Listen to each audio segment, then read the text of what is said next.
Telangana budget సమావేశాల్లో ఈసారి special అట్రాక్షన్గా నిలిచారు మునుగోడు ఎమ్మెల్యే కోమటిరెడ్డి రాజగోపాల్ రెడ్డి.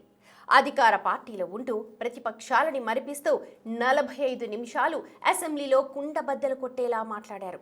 విద్య, వైద్యం, ఇరిగేషన్పై రాజగోపాల్ రెడ్డి మాట్లాడిన తీరు ఎంతో మంది దృష్టిని ఆకర్షించింది. ఎమ్మెల్యేలంటే ముఖ్యమంత్రి మంత్రులను నిధుల కోసం అడుక్కోవాలా అని చిన్న కోమటిరెడ్డి ప్రశ్నించడం కాంగ్రెస్ ఎమ్మెల్యేల మద్దతు కూడగడుతోందంట. అసలు చిన్న కోమటిరెడ్డి అసెంబ్లీలో ఏం మాట్లాడారు, దానిపై వినిపిస్తోన్న టాక్ ఏంటి తెలుసుకుందాం.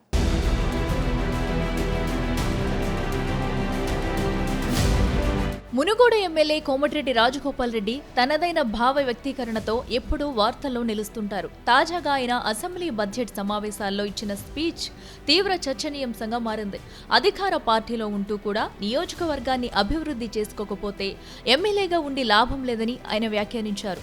ఇదొక్క మాటతో రాజగోపాల్ రెడ్డికి పార్టీలకు అతీతంగా ఎమ్మెల్యేల మద్దతు అమాంతం పెరిగిందట. ఎంతో మంది ఎమ్మెల్యేలు మనసులో ఉన్న మాట తాము మాట్లాడలేకపోయామని, రాజగోపాల్ రెడ్డి కరెక్ట్ గా మాట్లాడారని హౌస్ లోనే అభినందించారు.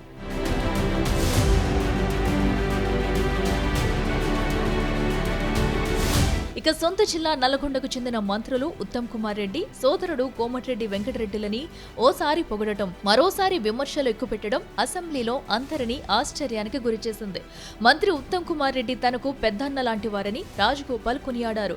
బీఆర్ఎస్ హయాంలో గత 10 ఏళ్లలో డిండి ప్రాజెక్టు పనులు పూర్తి చేయలేదని, కాంగ్రెస్ అధికారంలోకి రావడంతో ఇరిగేషన్ మంత్రిగా ఉత్తమ్ కుమార్ రెడ్డి అడగ్గానే 700 కోట్లు కేటాయించారని ప్రశంసించారు. అదేవిధంగా బ్రాహ్మణ వెల్లంల ప్రాజెక్టును ఏ కేటగిరీలో పెట్టకపోవడంతో నిధులు రావడం ఆలస్యమవుతుందని మంత్రికి చురకలంటించారు. అలాగే ఇరిగేషన్ బిల్లుల విషయంలో అలసత్వం వద్దని స్పష్టం చేశారు.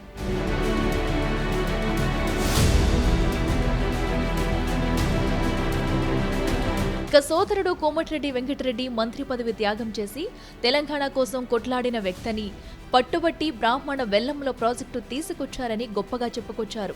అదే సమయంలో హామ్ రోడ్ల విషయంలో మంత్రి కోమటిరెడ్డి దృష్టి సారించాలని, యాక్సిడెంట్ స్పాట్లను గుర్తించి కొత్తగా రోడ్లు వేయించే అంశాన్ని పరిగణలోకి తీసుకోవాలని చురకలు అంటించారు.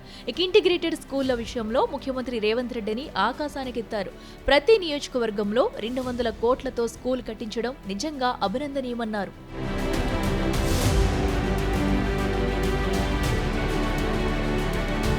అసెంబ్లీ జరుగుతున్న సమయంలోనే మీడియా మిత్రులతో చిట్చాట్ చేసిన రాజగోపాల్ రెడ్డి మంత్రి పదవి విషయంలోనూ మాట్లాడారు. మంత్రి పదవి ఉన్నా లేకున్నా ఒక్కటే, నేను మంత్రి పదవి కోసం పాకులాడడం లేదన్నారు.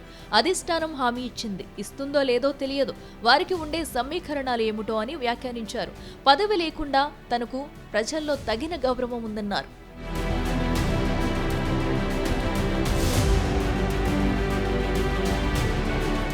ఆ క్రమంలో అసెంబ్లీ బడ్జెట్ సమావేశాల్లో బడ్జెట్ పద్దుల చర్చలో భాగంగా రాజగోపాల్ రెడ్డి చేసిన కామెంట్స్ హాట్ టాపిక్ గా మారాయి. ఎమ్మెల్యేల నియోజకవర్గాలకు నిధులు ఇవ్వడం లేదని ఆక్షేపించారు. మంత్రుల నియోజకవర్గంలో మాత్రమే బిల్లులు వస్తున్నాయని, ప్రభుత్వం అంటే మంత్రులు మాత్రమే కాదని వ్యాఖ్యానించారు. నిధుల కోసం మంత్రులు సీఎం చుట్టూ తిరగాలని ప్రశ్నించారు. మంత్రులు నియోజకవర్గాలకు సమానంగా మిగిలిన నియోజకవర్గాలకు నిధులు ఇవ్వాలన్నారు. ప్రజలకు న్యాయం చేయకపోతే తాను ఈ పదవిలో ఉండటానికి అనర్హుడని పేర్కొన్నారు. 2.5 ఏళ్లుగా మనోవేదనతో రగిలిపోతున్నానని, ఇప్పుడు అవకాశం వచ్చింది, మాట్లాడుతున్నానని, ప్రాంతాలు, నియోజకవర్గాలపై వివక్ష చూపొద్దని రాజగోపాల్ రెడ్డి హితవు పలికారు. అధికార పార్టీ ఎమ్మెల్యేకి ఒక మాట చెప్తున్నావు బాధతోటి అధ్యక్ష, కేవలం మంత్రుల నియోజకవర్గంలో, ముఖ్యమంత్రి నియోజకవర్గంలో కాంట్రాక్టులు పనిచేస్తున్నారు, వాళ్ళు బిల్లు వస్తున్నాయి, కానీ ఎమ్మెల్యేల నియోజకవర్గంలో మాత్రం బిల్లులు రావడం లేదు అధ్యక్ష. ఇది ఎందుకు? ఎమ్మెల్యే లేకుంటే ముఖ్యమంత్రి మంత్రులు ఉన్నారు అధ్యక్ష, ఈ ప్రభుత్వం ఉందా? ఈ ఎమ్మెల్యేలు అందరు కలిస్తేనే ప్రభుత్వం గవర్నమెంట్ ఫామ్ అయింది. గవర్నమెంట్ ఫామ్ అయితేనే ముఖ్యమంత్రి మంత్రుల చుట్టూ అడుక్కోవాల్సిన పరిస్థితి, ముఖ్యమంత్రి దగ్గర బిల్లు కోసం పోవాల్సిన పరిస్థితి ఏంటి అధ్యక్ష? ఇది చాలా బాధాకరం. ఎమ్మెల్యేలకు ప్రయారిటీ ఇవ్వాలి. తెలంగాణ ప్రభుత్వం ఇది ప్రజా ప్రభుత్వం. గౌరవ ముఖ్యమంత్రి రేవంత్ రెడ్డి గారి నాయకత్వంలో, బట్టి విక్రమార్క గారి నాయకత్వంలో ప్రాంతాల మీద, నియోజకవర్గాల మీద వివక్ష చూపకండి, అందరిని సమానంగా చూడండి.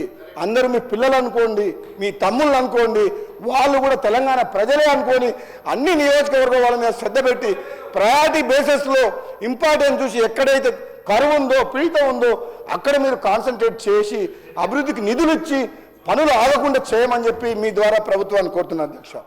రాజగోపాల్ రెడ్డి ఓవైపు పొగడ్తలు, మరోవైపు మంత్రులపై చురకలతో చేసిన ప్రసంగం కాంగ్రెస్ పార్టీలో చర్చనీయాంశంగా మారింది. నిధుల విషయంలో వివక్షతో చూడొద్దని వ్యాఖ్యలు చేసిన మరుసటి రోజునే రాజగోపాల్ రెడ్డి సీఎం రేవంత్ రెడ్డితో కలిసి భోజనం చేయడం ప్రాధాన్యత సంతరించుకుంది. నిన్న మొన్నటి వరకు సీఎం రేవంత్తో అంటీ ముట్టనట్టు వ్యవహరించిన రాజగోపాల్ అసెంబ్లీ లాబీలో సీఎం రేవంత్తో భేటీ కావడం, సన్నబియ్యం పథకాన్ని ప్రారంభించి సంవత్సరం పూర్తయిన సందర్భంగా సీఎంతో కలిసి భోజనం చేయడం, ఇదంతా చూస్తుంటే రాజగోపాల్ రెడ్డి తీరులో ఎంతో మార్పు కనపడుతుందనే చర్చ నడుస్తుంది. అటు ఒరిజినాలిటీ పోగొట్టుకోకుండా సొంత పార్టీ వారిని ఇరుకును పెట్టేలా ఆయన మాట్లాడుతుండడం హాట్ టాపిక్ గా తయారైంది.